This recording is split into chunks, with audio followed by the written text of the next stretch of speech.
Θωμάς Μάτσιος, αντιπρόεδρος ΠΑΕ Εδεσσαϊκός. Κύριε Μάτσιο, ισχυρίζεται η Καλαμαριά ότι είχε την καλή διάθεση με το πρόβλημα που προέκυψε και με την παρουσία ενός επόπτη να γίνει.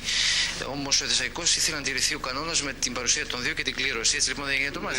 Ναι. Εμείς γιατί κοίταξε στην αρχή ούτε και κοιτάξτε αυτοί δεν ήθελαν να ακούς για να γίνει αυτό το παιχνίδι. Αλλά ύστερα μόλις όπως είπαμε ότι αυτό εμείς δεν θέλαμε, αυτοί είπανε όχι, λέει θέλουμε να γίνει. Και εμείς μετά είπαμε όχι, λέμε δεν θα γίνει, θα γίνει αυτό πάλι. Νέος διαιτητής για να οριστεί για να αυτό ξαναγίνει πάλι το παιχνίδι.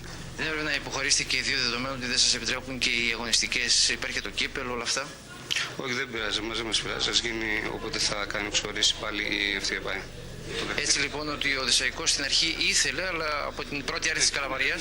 Ναι, μπράβο. Ύστερα ακούς μόλις είπανε κοιτάξτε αυτοί ότι όχι, δεν θέλαμε για να γίνει το παιχνίδι. Και εμείς ύστερα είπαμε εντάξει, δεν θέλουμε κι εμείς. Και αυτοί ύστερα μετά εμείς αφού είπαμε αυτό θέλουμε, είπαμε δεν θέλουμε και εμείς το αλλάξαμε. Και λέμε εντάξει, λέμε ούτε και εμείς θέλουμε. Και μετά είπαν αυτοί πάλι ότι ξέρετε, εμείς θέλουμε να γίνει. Εμείς όμως μετά δεν δεχτήκαμε μετά από όλα αυτά και είπαμε να γίνει μετά το παιχνίδι, όποτε το κάνει εξορίσει η ΕΠΑΕ. Αυτό ακριβώς, τίποτα άλλο. Ναι, αλλά που μόλις είπαν ότι όχι, δεν θέλουμε να γίνει. Και εμείς είπαμε εντάξει, θέλουμε και εμείς και αυτοί μετά είπαμε και εμείς το αλλάξαμε και μετά είπαμε.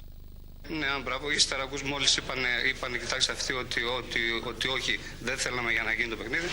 Και εμείς ύστερα είπαμε εντάξει, δεν θέλουμε κι εμείς. Και αυτοί ύστερα μετά εμείς αφού είπαμε αυτό θέλουμε, δεν θέλουμε και εμείς το αλλάξαμε. Και λέμε εντάξει, ούτε και εμείς θέλουμε. Και μετά είπαν αυτοί πάλι ότι ξέρετε, εμείς θέλουμε να γίνει. Εμείς όμως μετά δεν δεχτήκαμε μετά από όλα αυτά και είπαμε να γίνει μετά το παιχνίδι. Όποτε το κάνει εξορίσει η ΕΠΑΕ. Αυτό ακριβώς, τίποτα άλλο.